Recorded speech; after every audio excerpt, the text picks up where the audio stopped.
Hello बच्चों। हम जो अपना आज पाठ पढ़ेंगे वो हमारी क्षितिज पाठ्य पुस्तक भाग 2 का है। कक्षा 10वीं का ये पाठ है। ये एक कविता है और इसको नागार्जुन ने लिखा है। नागार्जुन का सबसे पहले जीवन परिचय पढ़ते हैं। नागार्जुन का जन्म 1911 ईस्वी की ज्येष्ठ पूर्णिमा को बिहार के सतलखा में हुआ था। इनके पिता का नाम गोकुल मिश्रा और माता का नाम उमा देवी था। बाद में नामकरण के बाद इनका नाम वैद्यनाथ मिश्रा रखा गया। 6 वर्ष की आयु में इनकी माता का देहांत हो गया। इनके पिता इन्हें कंधे पर बिठाकर अपने संबंधियों के यहाँ एक गांव से दूसरे गांव आया जाया करते थे। इस प्रकार बचपन में ही इन्हें पिता की लाचारी के कारण घूमने की आदत पड़ गई थी और बड़े होकर यह घूमना उनके जीवन का स्वाभाविक अंग बन गया। कविता, उपन्यास, कहानी, संस्मरण, यात्रा वृतांत, निबंध, बाल साहित्य सभी क्षेत्रों में इन्होंने अपनी कलम चलाई। नागार्जुन सही अर्थों में भारतीय मिट्टी से बने आधुनिक कवि हैं।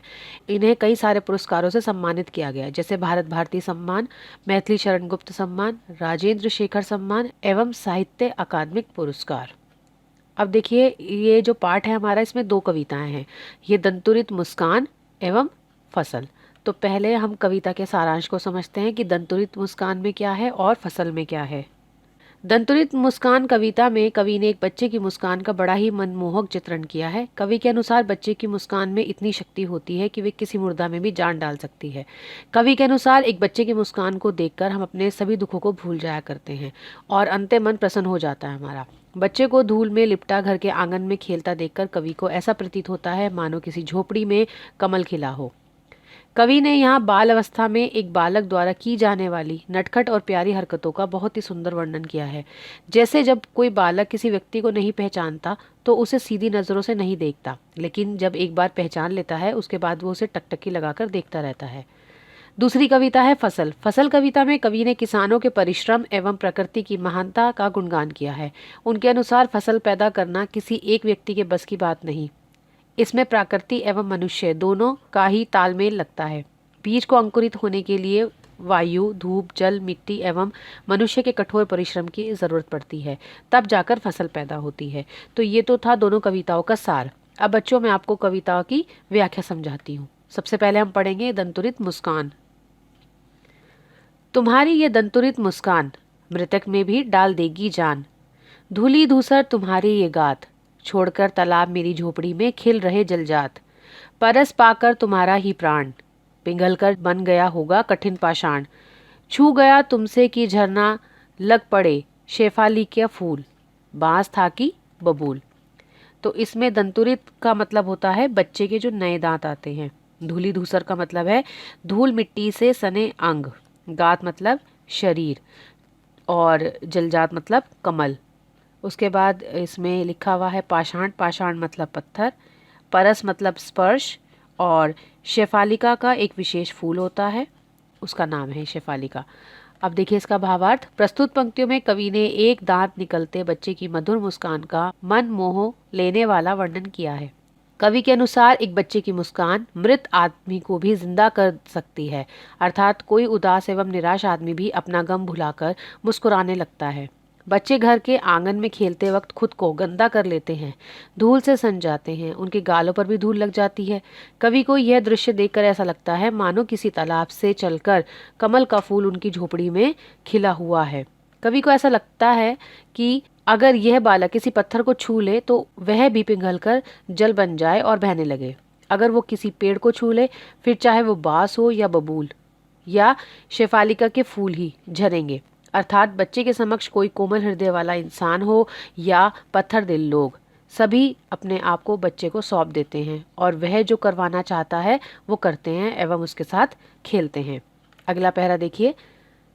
तुम मुझे पाए नहीं पहचान, देखते ही रहोगे अनिमेष। थक गए हो, आंख लूं मैं फेर। क्या हुआ यदि हो सके परिचित ना पहली बार, यदि तुम्हारी माँ ना माध्यम बनी होती आज। मैं ना सकता देख, मैं ना पाता जान, तुम्हारी ये दंतुरित मुस्कान। इसमें देखिए अनिमेष का मतलब है अपलक, मतलब बिना पलक झपकाए देखते रहना।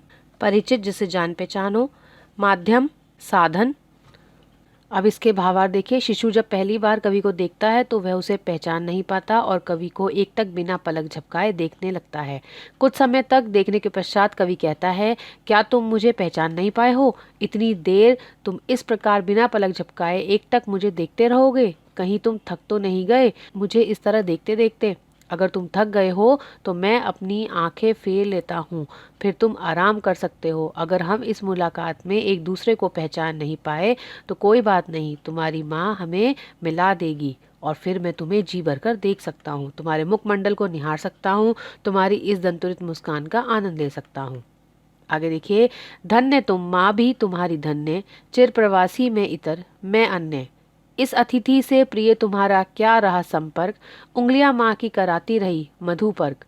देखते तुम इधर कन की मार और होती जबकि आंखें चार, तब तुम्हारी दंतुरित मुस्कान मुझे लगती बड़ी ही छिविमान।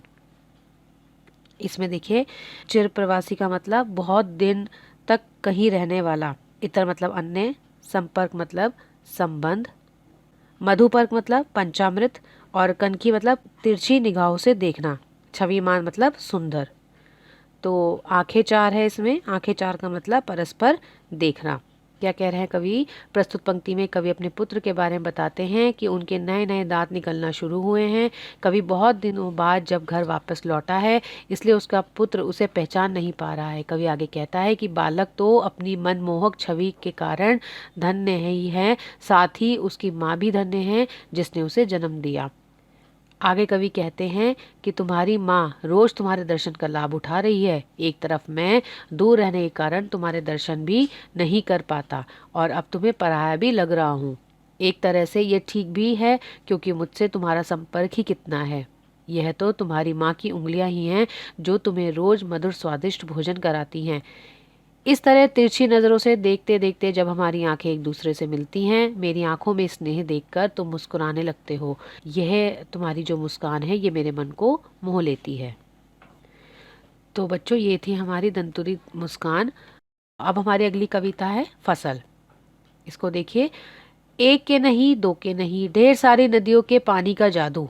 एक के नहीं दो के नहीं, लाख लाख कोटि हाथों के स्पर्श की गरिमा। एक की नहीं दो की नहीं, हजार हजार खेतों की मिट्टी का गुणधर्म। तो इसमें जो कवि कह रहा है, कोटि कोटि मतलब करोड़ों, गरिमा मतलब गौरव की बात है। इसकी भावार्थ देखिए। प्रस्तुत कविता में कवि ने हमें बताने का प्रयास किया है कि फसल किसी एक व्यक्ति के परिश्रम या फिर केवल जल या मिट्टी से नहीं उगती, इसके लिए बहुत अनुकूल वातावरण की ज़रूरत होती है। इसी के बारे में आगे लिखते हुए कवि कहते हैं कि एक नहीं दो नहीं, लाखों लाखों नदी के पानी के मिलने से यह फसल पैदा होती है। किसी एक नदी में केवल एक ही प्रकार के गुण होते हैं, लेकिन जब कई तरह की नदियाँ आपस में मिलती हैं तो उसमें कई सारे गुण आ जाते हैं जो बीजों को अंकुरित होने में सहायता करता है और फसल खिल उठती है। ठीक इसी प्रकार केवल एक या दो नहीं बल्कि हजारों हजारों लोगों की मेहनत और पसीने से यह धरती उपजाऊ बनती है और उसमें बोए गए बीज अंकुरित होते हैं। खेतों में केवल एक ही खेत की मिट्टी नहीं बल्कि कई खेतों की मिट्टी मिलती है, तब जाकर वह उपजाऊ बनती है। आगे देखिए, फसल क्या है? और तो कुछ नहीं, वह नदियों के पानी का जादू है, वह हाथों के स्पर्श की महिमा है, भूली काली संदली मिट्टी का गुणधर्म है, रूपांतर है सूरज की किरणों का, सिमटा हुआ संकोच है हवा की थिरकन का। इसमें देखिए कवि ने जो पंक्तियाँ लिखी हैं, इसमें रूपांतर शब्द आया है। रूपांतर का मतलब होता है बदला हुआ रूप।